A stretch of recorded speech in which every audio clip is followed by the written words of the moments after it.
Hola chicos, ¿cómo están?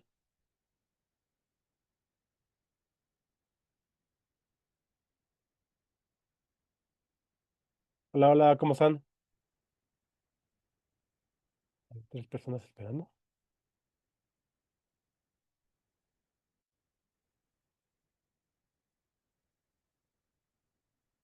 Eh, ¿Cómo van con los materiales que están revisando? La parte de los materiales asíncronos, ¿cómo van?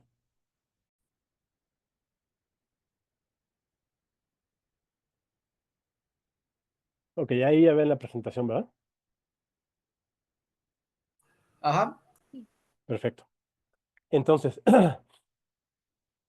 hay un libro muy bonito de Geoffrey West que se llama Scales y que habla acerca del crecimiento, la innovación, el paso de la vida, las células, las ciudades, las corporaciones y la sustentabilidad.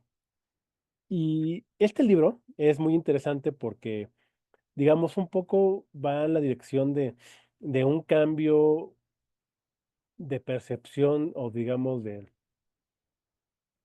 reconocimiento de que la complejidad mm, era algo más que solamente, digamos, una aplicación interdisciplinaria de la física. Eh, de hecho, dicen que Stephen Hawking en una entrevista en el 2000 dijo que este sería el siglo de la complejidad, ¿no? Yo creo que tiene razón. Apenas recientemente se dieron tres premios Nobel por investigaciones que tienen que ver con complejidad de sistemas físicos, ¿no? Dos de ellos asociados a, dos de ellos asociados a, ¿cómo se llama? A cambio climático y uno a vidrios, ¿no? O sea, a modelos de vidrios, pues. Y que es el de París. Y yo creo que de cierta manera ese premio Nobel lo que nos está diciendo es el reconocimiento de la complejidad como como una disciplina, digamos, por sí misma, ¿no? Entonces, un poco lo que está detrás de esto es estos cambios de paradigma de los que hemos empezado a hablar. ¿Cómo para que se quite esto? Ay. En términos de la reformulación del método científico en donde empezamos a tener problemas para poder utilizar nuestro lenguaje tradicional, nuestra lengua franca. No sé si están ustedes realmente conscientes de la importancia de una lengua franca, pero la gente hablaba, por ejemplo, las misas se daban en latín y la gente para hacer ciencia usó el latín durante mucho tiempo porque necesitas que para cosas realmente importantes haya un mecanismo de comunicación que sea muy robusto en el tiempo, ¿no? Todos los lenguajes evolucionan y van cambiando y demás. De hecho, hay un artículo muy bonito de Solé que habla acerca justo de la evolución de los lenguajes. Y entonces, pues con el tiempo, las lenguas van cambiando y la forma en cómo se decían las cosas, pues se van a ir modificando y eso puede generar distorsiones a lo largo de cientos de años. Entonces, para que eso no pasara, se tenían lo que se conoció como las lenguas francas, que se mantenían lo más puras posibles, ¿no? O sea, eran lenguas que, digamos, se enseñaban y se aprendían de la forma más tradicional posible. Y se trataba de que no cambiaran. En ese sentido, pues las matemáticas son una lengua franca. Y eso es parte de la importancia que tienen. No es la única importancia, pero es parte de la importancia que tienen. Pero cuando ya no puedes tener ya no tienes, o los sistemas complejos no son susceptibles de ser descritos por completo a través de tu lenguaje matemático tradicional, pues estás un poco en problemas, ¿no? Y entonces, pues ahora tienes que hacer en lugar de medición de experimentación, pues observación sistemática, y en lugar de poder, de poder hacer ¿cómo se llama esto? de poder hacer experimentación rigurosa, pues tienes que hacer, eso fue lo que les dije, ¿no? En lugar de hacer experimentación rigurosa, tienes que hacer observación sistemática y en lugar de utilizar tu lengua franca, pues tienes que utilizar otro tipo de lenguaje, ¿no? Eh, y eso pues no ocurre de un día para otro. Entonces, como todas las demás ciencias, la complejidad pues pasa por diferentes etapas. La primera, por ejemplo, pues tiene que ver con con la fenomenología, ¿no? Que es un cuerpo de conocimientos que relaciona las observaciones empíricas de los fenómenos entre sí, de una manera que es consistente con la teoría fundamental, pero no se deriva directamente de ella. Entonces, lo primero que uno hace es empezar a decir, existen los sistemas complejos, ¿no? Y este es, este no es, este sí es, este no es, este sí es, este no es, ¿no? Un poco como la botánica y y la zoología, el saber qué son las cosas, bueno, nombrar las cosas, ¿no? Entonces empezamos a nombrar las cosas y decimos, este tipo de problemas complejos se parecen y son como de este estilo, y se parecen y son de este otro estilo, y estos son de este otro estilo, y así, ¿no? Entonces vamos haciendo también un tema de taxonomía. Empezamos a hacer clasificaciones. Entonces estas son las dos primeras etapas. La primera, pues, es el ver las cosas, ¿no? La observación empírica de lo que está pasando, el entender que existen los sistemas complejos, y eso fue posible, como les dije en la clase pasada, por la revolución de los datos. Luego empieza a hacer taxonomía para poder clasificar y empezar a generar, digamos, patrones más sofisticados de lo que estás observando. Y hasta después empiezan a llegar pues, lo que entendemos como leyes físicas, como leyes científicas, ¿no? Ya cuando un fenómeno particular siempre ocurre bajo ciertas condiciones necesarias, ¿no? Entonces, pues eso en la tradición newtoniana de la ciencia, pues está muy bien desarrollado y en realidad pues nos evoca o nos resume a lo que todos conocemos como la ciencia reduccionista, que ve al mundo como si fuera una máquina, en donde hay piezas que son intercambiables y uno puede desarmar la máquina, estudiar las piezas y al estudiar las piezas entender a la máquina, ¿no? Entonces, el camino de la fenomenología, taxonomía y leyes científicas de la ciencia newtoniana, pues es justamente lo que les puse en estos videos de Eureka, que probablemente parte de Tales de Mileto, cuando nos propone quizás por primera vez que el mundo es susceptible de ser entendido a través de la lógica. Después, probablemente Pitágoras nos enseña que esa lógica es de naturaleza matemática. Arquímedes hace la unión entre este pensamiento riguroso, la experimentación, y se convierte como en el primer científico.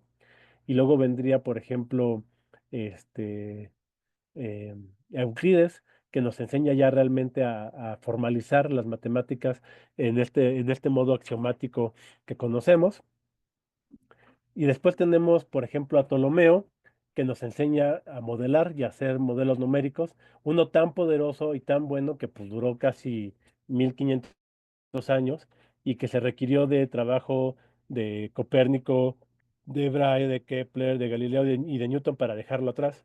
O sea, imagínense qué bueno era el modelo, a pesar de que era erróneo, hacer un modelo teóricamente erróneo, pero numéricamente tan bueno que pasaron 1500 años antes de que decidiéramos dejar de utilizarlo. Entonces, ese caminito de fenomenología, taxonomía, ley científica, es lo que les traté de relatar ahí en Eureka. Y creo que estos son los actores principales.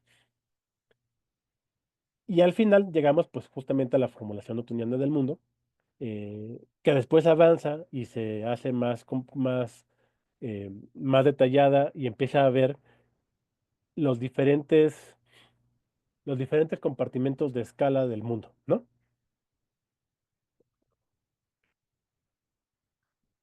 Entonces tampoco fue de gratis. Y pasar de la mecánica clásica a la cuántica, pues fue también un tema igual de revolución de los datos, ¿no?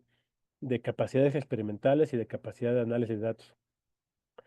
Tuvieron que haber desarrollos tecnológicos importantes para que pudiéramos tener acceso al mundo cuántico. Y de la misma manera, pues también tenían que este, digamos, haber un cuerpo de evidencia más sólido sobre fenómenos electromagnéticos para empezar a hacernos pensar en que habían cosas que no terminábamos de entender y demás. Entonces, también aquí hay un trasfondo de la revolución de los datos que es importante y que al final del día llevó a que tuviéramos estos cuatro compartimentos. Entonces, la ciencia moderna actual esencialmente se divide así. El compartimento de la mecánica clásica, que digamos podría estar definido por velocidades pequeñas y tamaños mesoscópicos, ¿no? La mecánica relativista, en donde pasas a las velocidades muy altas, la mecánica cuántica, que te vas a los tamaños muy pequeños, la teoría de campo cuántico, que estarías entre las cosas pequeñas y de altas velocidades, y pareciera ser que además son compartimentos de escala. ¿Qué quiere decir con compartimentos de escala? Cuando uno está trabajando con mecánica clásica, uno tiene sus principios fundamentales, tus leyes, ecuaciones, experimentos, predicciones, y todo está muy bien, digamos, envuelto y no hay ningún problema. Y tú para explicarte la trayectoria que va a tener un proyectil, no un proyectil balístico, un proyectil, digamos, una pelota. Para saber dónde va a caer la pelota, pues no necesitas hacer un cálculo relativista, ¿no? Tampoco necesitas entender la estructura del núcleo para hacer ese cálculo. Entonces, pareciera ser que ahí las demás escalas no importan.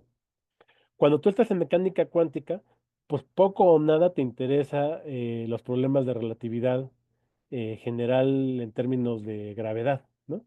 Sí, ya después vienen cosas más sofisticadas como gravedad cuántica, pero digamos, para entender el átomo de hidrógeno, el modelo del átomo de hidrógeno, no requieres entender o no necesitas información acerca del tamaño del universo o a qué velocidad está expandiendo el universo.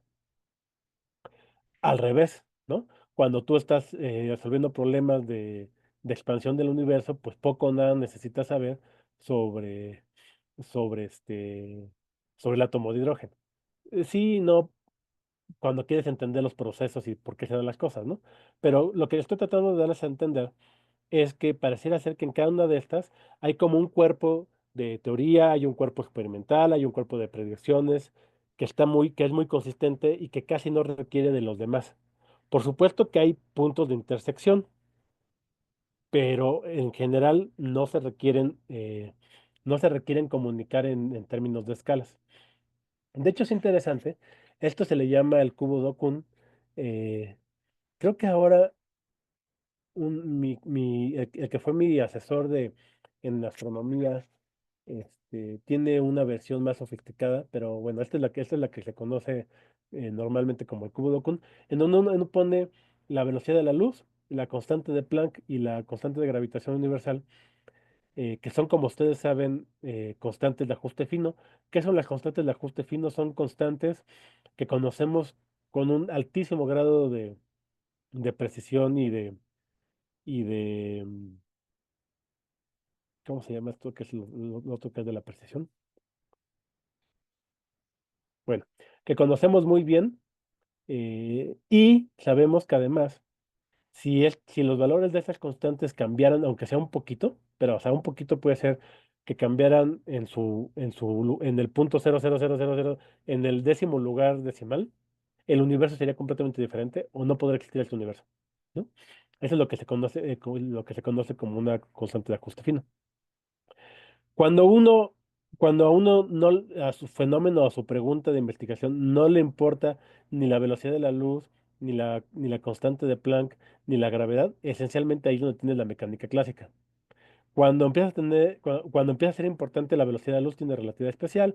Cuando empieza a ser importante la constante de Planck, entonces tienes la mecánica cuántica, acá tienes la gravedad newtoniana, y demás, ¿no? Entonces, en cada uno de los vértices están una de las grandes teorías físicas que conocemos.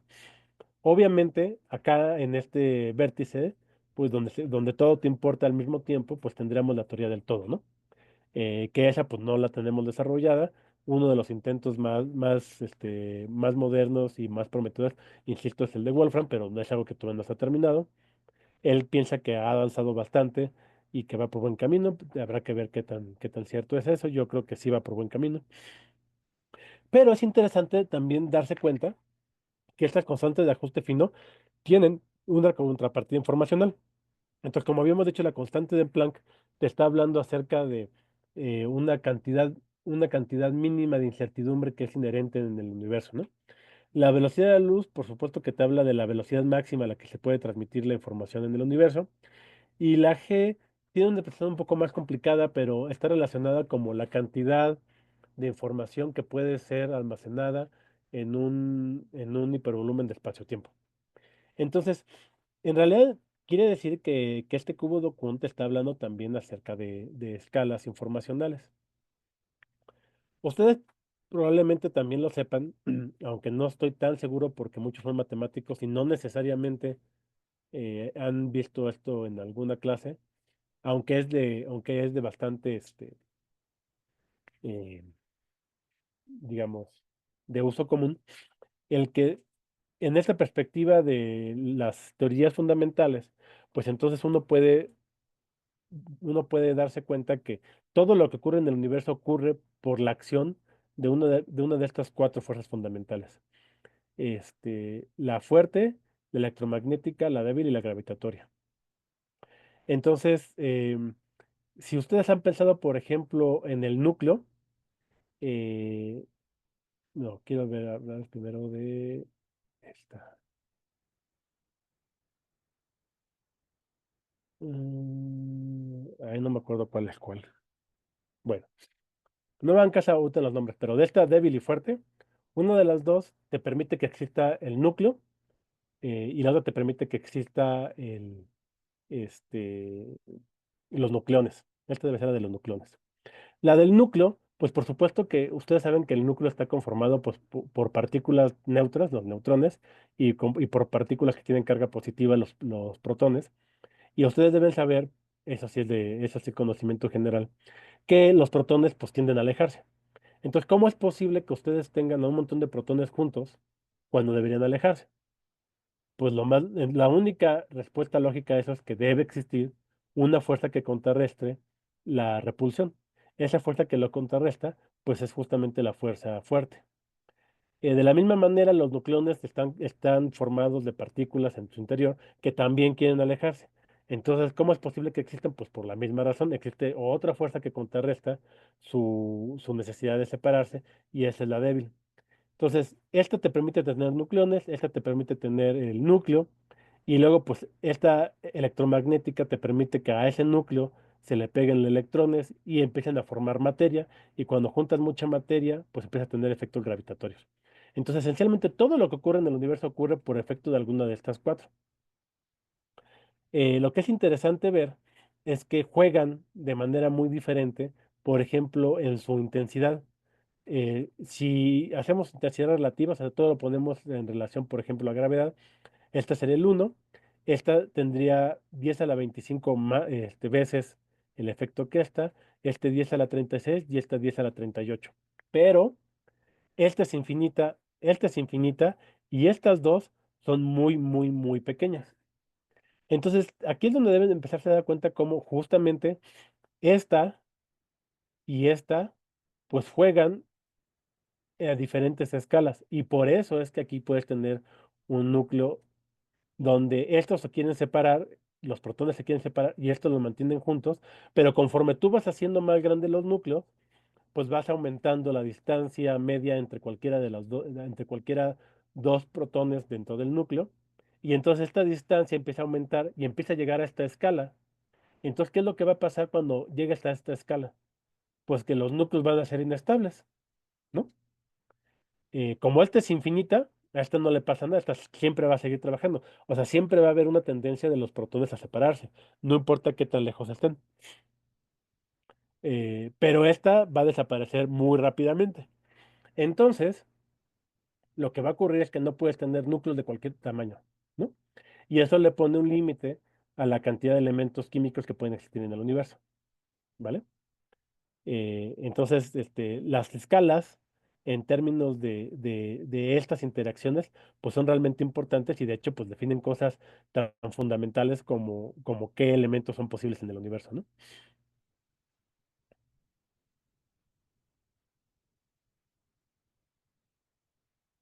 Entonces, como les decía, en cada escala específica, pues pareciera ser que tenemos como paquetes bien cerrados, ¿no?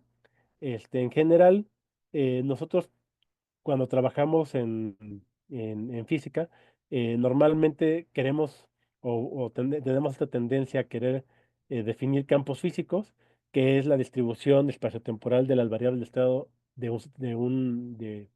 las variables de estado al tiempo t de un sistema. Eso es lo que nosotros entendemos abstractamente como un campo físico. Y a través de experimentación u observación de cómo son estas distribuciones espaciotemporales, ya sea en la ocurrencia de fenómenos físicos de la naturaleza o ya sea a través de la experimentación guiada, pues entonces empezamos a reconocer patrones y a esos patrones empezamos a llamar teorías de campo. En estas teorías de campo hay dos componentes importantes: los principios fundamentales, que son como matemáticas los axiomas, y las leyes, que son patrones que reconocemos a partir de observar el comportamiento natural de estas distribuciones o el comportamiento de estas distribuciones bajo experimentos específicos. Esas son las leyes. Y en términos matemáticos serían los teoremas. Entonces los principios son axiomas, las leyes son teoremas, y obviamente entonces las leyes, igual que los teoremas, tienen que ser demostrados. Entonces una ley igual que un teorema, pues va a tener condiciones que requieren ser satisfechas para que sea válido y además tiene que ser demostrado. ¿Demostrado cómo? Pues uno, o se deriva de los primeros principios de forma axiomática o y debe ser contrastado experimentalmente, ¿no? Entonces, a través de esto, digamos, del descubrimiento de estos principios y estas leyes, entonces uno puede ser capaz de predecir cuál va a ser la distribución espaciotemporal en un tiempo arbitrariamente lejano, ¿no? Eso es un poco lo que la ciencia newtoniana siempre ha querido hacer. Hay un montón de estos. Este, Está la segunda ley, por ejemplo. Ojo que acá la estoy poniendo en su versión más correcta, que es a través del momento lineal. Aquí obviamente el momento lineal es la masa por la velocidad. Solamente si la masa es constante, entonces esto queda fuera y te queda masa por aceleración. Pero si no, claramente esto va a tener dos componentes. Una componente que va a tener que ver con el cambio de la masa y otro componente que va a tener que ver con el cambio de la velocidad. El cambio de la masa es importante porque si no, no podríamos entender cómo vuelan los cohetes, ¿no? O cómo Wally, en la película de Wally, usando el extintor, pues llega a Eva, ¿no? Porque pues nada lo está empujando, no hay ninguna fuerza que esté empujando a Wally. Lo que hace Wally es al abrir el extintor, cambiar su masa, y entonces al cambiar su masa se experimenta una fuerza que lo hace llegar a Eva, ¿no? Aquí está la ecuación de Schrödinger, acá están las ecuaciones de Einstein, acá están las ecuaciones de Maxwell. Algo que quisiera hacer notar desde ahorita es la predominancia de estas estructuras de segundo orden, los laplacianos, ¿no? Que los vamos a estar viendo continuamente en muchos lugares. Y no sé si ustedes recuerdan, si uno hace eh, si uno hace la discretización de lo que significa un laplaciano, ¿qué les da? Si en lugar de hacer una ecuación diferencial es una ecuación en diferencias, ¿qué les queda en un laplaciano? ¿Cómo se ve un laplaciano en ecuaciones de diferencias? ¿A alguien? ¿A alguien se le ocurre, lo ha visto o se acuerda?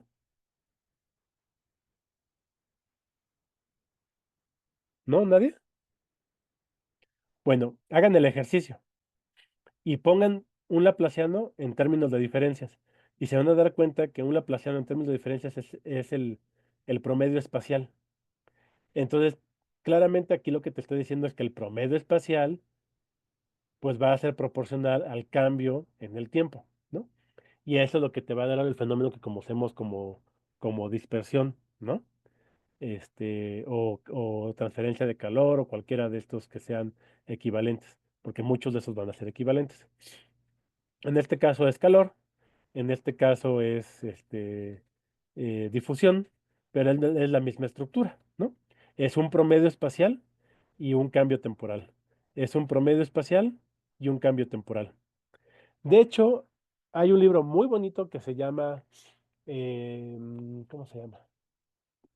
La física de la información de Fisher, creo que se llama así, Physics from Physics Information, de un cuate que se llama Frieden.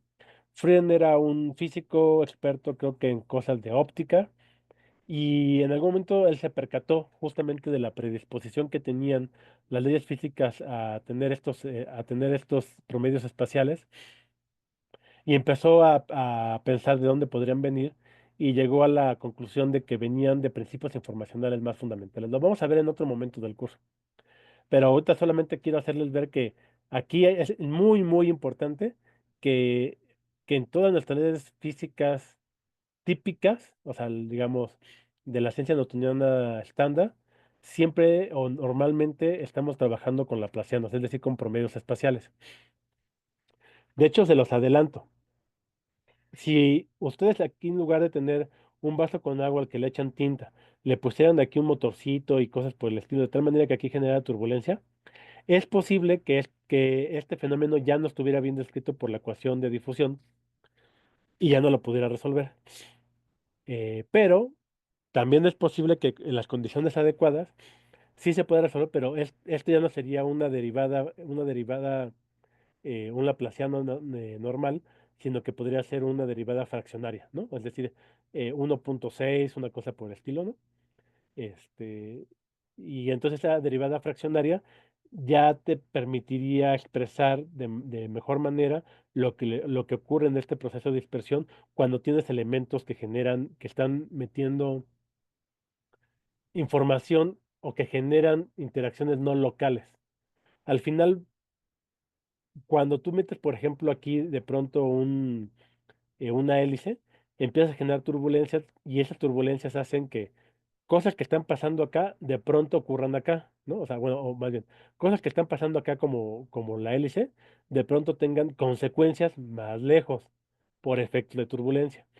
Y entonces es una especie de interacción de largo alcance. Entonces, fundamentalmente lo que se rompe ahí es esta noción de promedio espacial a primeros vecinos, ¿no? De un efecto local.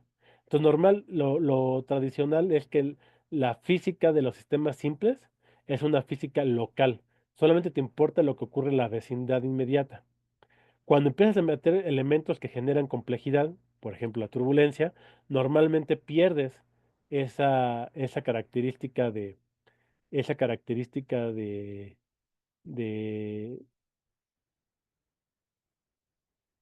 esa característica ¿cómo se llama? De localidad, y empieza a tener la necesidad de incluir eh, de alguna manera efectos a distancia. Sí, Daniel. Una pregunta, entonces, cuando agregas turbulencia al sistema, ¿estás creando o estás reduciendo la información del sistema? Ah, más bien aumenta la complejidad. Acuérdate que de la definición que vamos a ver después, la Ajá, complejidad va a estar dada por el producto de la entropía, o bueno, el producto de la información de Shannon, por uno menos la información de Shannon. O sea, S por uno menos S. Entonces, en realidad cuando tú tienes un sistema complejo, aumentas la complejidad, pero por esta forma cuadrática que va a tener la complejidad, si tú tienes muy poquita entropía o demasiada entropía, tienes poca complejidad. La complejidad va a tener su máximo en algún punto intermedio entre mucha complejidad y poca complejidad. Entonces, las cosas que son complejas no son las más entrópicas por construcción. Las cosas demasiado entrópicas no son complejas. ok, ok. Sí, esa es una muy Eso, buena pregunta, y de hecho, y es quizás es una de las em, preconcepciones equivocadas más comunes en sistemas complejos. Sí, no, la flecha la flecha de la entropía no es la flecha de la complejidad. La complejidad es una forma cuadrática. Eso sí, es muy importante tenerlo siempre en mente. Lo Ok, vamos a ver después cuando veamos el principio de criticalidad antifragilidad, cómo justamente la complejidad pues emerge del balance entre procesos que generan orden y procesos que generan aleatoriedad. muchas gracias. Que de hecho es un poco lo que pasaría acá, ¿no? Acá, cuando tú cambiaras esto a una derivada fraccionaria, sí vas a poder empezar digamos, a capturar algunos de los efectos de la turbulencia, no todos, obviamente, pero algunos de los efectos de la turbulencia en términos de la difusión solamente, por supuesto, pero ¿a costa de qué? De perder localidad, ¿no? Entonces, digamos, eso te está hablando de que estás teniendo eh, como una transición de escalas, ¿no? Hacia allá vamos. Entonces, eh, pareciera ser que los sistemas físicos están compartimentalizados en escala, pero cuando uno piensa en el fenómeno de la vida, ¿cuál es la escala de la vida? La vida está a la escala las, de los átomos, de las moléculas, está a la escala del ADN, está a la escala de la célula, está a la escala de los órganos, está a la escala de los individuos, está a la escala de las poblaciones. ¿Cuál es la escala de la vida? Y lo que es muy interesante de la vida, y de hecho es universal de todos los sistemas complejos, es que cruzan escalas. Para poder entender a la vida necesitas entenderla desde el ADN y sus moléculas hasta la ecología de poblaciones. Si no, no puedes entender a la vida. Entonces, esta naturaleza multiescalar de los sistemas complejos los hacen muy diferentes del resto de los sistemas físicos que hemos sido muy exitosos de describir con la ciencia newtoniana. Entonces, por eso empieza a ser claro que pues necesitamos de un tipo de ciencia diferente, que de hecho ese es el título de uno de los libros de Wolfram, A New Kinds of Science, ¿no? Cuando él introduce todas estas nociones de autómatas celulares y de procesos emergentes y demás, y empieza a dejar claro que efectivamente se requiere de un tipo de ciencia diferente, ¿no? Entonces, entonces estaba platicando de este libro de Scale de Jeffrey West, y lo que él dice es que quizás la clave o digamos la llave para abrir las puertas y entender la complejidad está en las escalas, ¿no? Y que es probable que las escalas sean el concepto unificador para entender a los sistemas complejos. Hay algunos temas muy interesantes en escalas. Por ejemplo, eh, ¿cómo varían el tamaño de los mamíferos en órdenes de magnitud? ¿Cómo son nuestros mamíferos? Pues tenemos desde esta que es una musaraña, ¿no? Una musaraña que pesa 2 gramos, hasta un elefante que pesa, ¿qué son estas? Bueno, 2 millones de gramos, o hasta una ballena azul que pesa 200 millones de gramos. Son varios órdenes de magnitud, de hecho son 8 órdenes de magnitud. Y lo que es muy interesante ver es que esos cambios de 8 órdenes de magnitud no ocurren libremente. Hay fenómenos de escalamiento.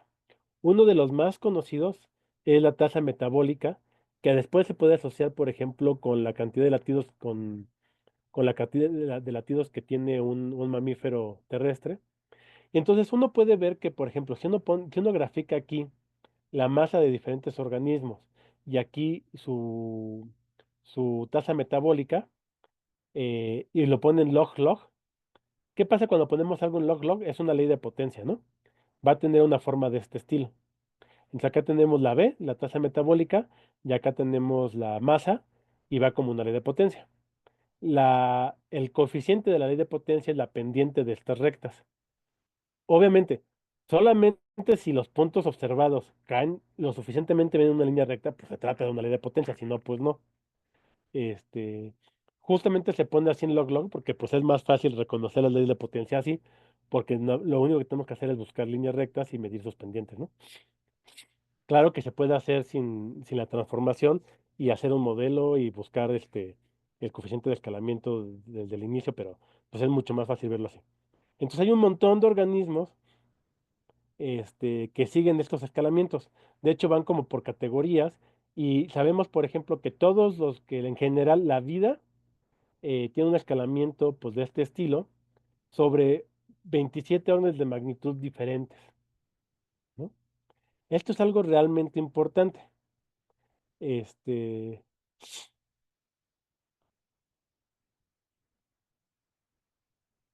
esto ahorita no me interesa, esto es lo que quería ver ahorita. Y, por ejemplo, también podemos ver escalamientos fisiológicos en términos de la masa de un individuo de diferentes especies, un ratón, hasta por acá andan las morsas, ¿no? Un humano por acá, y el radio de su aorta. Y uno puede ver que es una ley de potencia que también tiene un escalamiento, en este caso un escalamiento de 3 octavos.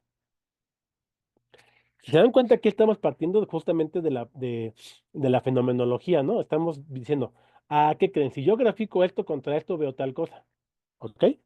Todavía no estamos haciendo formulaciones de leyes fundamentales de la complejidad. Estamos haciendo fenomenología. Si ponemos, por ejemplo, la masa corporal contra el tamaño del cuerpo, también tenemos una ley de potencia con este coeficiente. Si ponemos, por ejemplo, el tamaño corporal contra la, la frecuencia cardíaca de mamíferos terrestres, todos se ajustan con una ley de potencia con un coeficiente de -1/4. Este en particular es interesante porque que tenga este escalamiento también nos dice que en general todos los mamíferos terrestres tenemos algo así como 10.000 latidos en la vida, ¿no? Y lo que te muestra esta gráfica es que en general los mamíferos más pequeños tienen una frecuencia más alta y por lo tanto viven menos, ¿no? Porque se acaban sus latidos. Este, obviamente hay acá, por ejemplo, los perros, ¿no? Es que los perros más chiquitos viven más que los grandes, es que eso ya es variabilidad interna del grupo, ¿no? Acá estamos hablando de variabilidad entre grupos, ¿no? Obviamente puede existir variabilidad intragrupal, ¿no? Entonces aquí lo que les decía que más o menos todos tenemos del orden de, de 1.5 por 10 a la 9 son 10.000, ¿no? No, más, ¿no? Typical lifetime is independent of size. 10 a la 9 latidos. Eso no estoy tan seguro, no me acuerdo. Bueno, dejan chicos si lo que les estoy diciendo es lo que está acá puesto en la lámina, a lo mejor yo me estoy equivocando.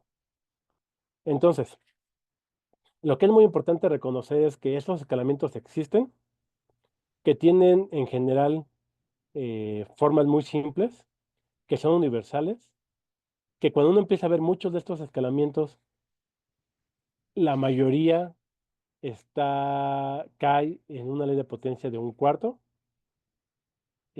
Cosas que sabemos de estos escalamientos es que mientras más grande, más eficiente.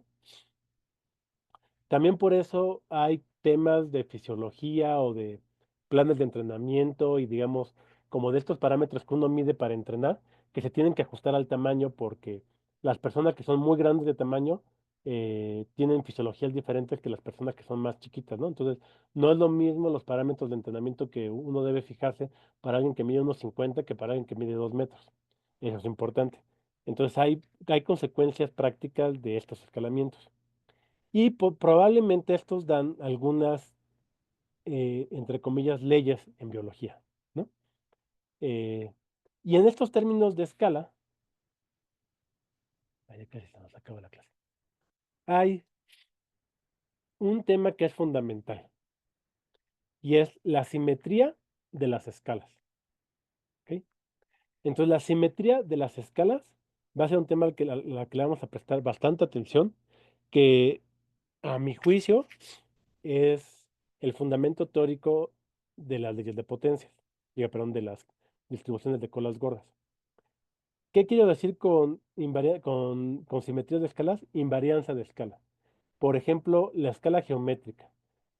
Resulta ser que en general los sistemas complejos tienden a organizarse geométricamente en estructuras que son libres en estructuras que tienen invarianza de escala geométrica, que van como leyes de potencia. A eso lo conocemos más comúnmente como fractales, ¿no? Justamente es una geometría que tiene una, este, una dimensión que es fraccionaria, ¿no? No es de uno ni de 2 ni de 3, es de una fracción. Y esa organización en fractales, pues te da una invarianza de escala que parece ser muy universal en los sistemas complejos. Entonces se ve en los pulmones, se ve en el sistema circulatorio, se ve en los árboles, se ve en los ríos. Y hay un resultado muy bonito de Jeffrey West en el que él demuestra cómo si uno parte, por ejemplo, si tú te preguntas cómo le podrías llevar, transportar energía, materia e información a un organismo de un tamaño particular, empezando por un conducto principal, digamos la aorta, y de ahí te empiezas a bifurcar, ¿no? Y te sigues bifurcando, bifurcando hasta que llegas a los capilares. ¿Cómo es la estructura de eso y la consecuencia que tiene que ser fractal, ¿no? Y de hecho, el número de los capilares, pues va justamente como una ley de potencia con un coeficiente de 3/4. Este es un resultado muy universal. Entonces, ¿qué quiere decir este resultado que es muy universal? Que la emergencia de estas estructuras fractales tiene una fundamentación, digamos, en términos de procesos físicos de optimización, ¿no? En este caso, transmitir materia, energía, información a través de canales. Entonces, si tú tienes canales o ductos y empiezas a bifurcarte, sin que le exijas nada más al sistema o impongas condiciones adicionales, lo que vas a terminar teniendo es una estructura fractal, ¿no? Esto es un resultado muy bonito y muy universal, y hay todo un conjunto de, ¿cómo se llama? De observaciones en la naturaleza de estas leyes de potencia. Aquí hay varias de ellas, ¿no? Esto lo vamos a retomar con más calma la siguiente clase. Quería ver si... No, todavía me falta para llegar a eso. Ok. Entonces lo vamos a dejar hasta aquí, porque no vamos a llegar a lo que quería llegar yo. Entonces, em, del día de hoy, ¿tienen dudas o preguntas? Yo no.